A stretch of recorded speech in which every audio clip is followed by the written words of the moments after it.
തിരുസഭാ മാതാവ് ഇന്ന് നമുക്ക് നൽകുന്ന തിരുവചന ഭാഗം വിശുദ്ധ ലൂക്കായുടെ സുവിശേഷം അധ്യായം 4 23 മുതൽ 30 വരെയുള്ള വചനങ്ങൾ.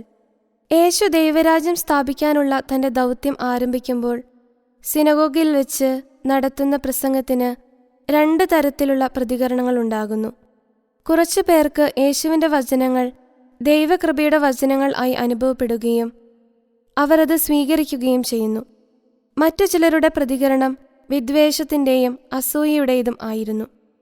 ദൈവകൃപ ലഭിക്കുവാൻ യോഗ്യത പ്രാപിച്ച പഴയ നിയമത്തിലെ ഏലിയ പ്രവാചകന്റെ കാലഘട്ടത്തിലെ സറപ്തായിലെ വിധവയുടെ കാര്യവും ഏലീശ പ്രവാചകന്റെ കാലത്ത് ഇസ്രായേലിലെ നാമാൻ എന്ന കുഷ്ഠരോഗിയെയും അടിസ്ഥാനമാക്കിക്കൊണ്ടുള്ള യേശുവിൻ്റെ മറുപടി അവരെ കോപാകുലരാക്കി.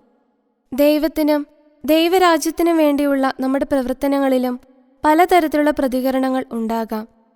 അനുദിന ജീവിതത്തിൽ വിവേകവും ധൈര്യവുമുള്ളവരാകാം.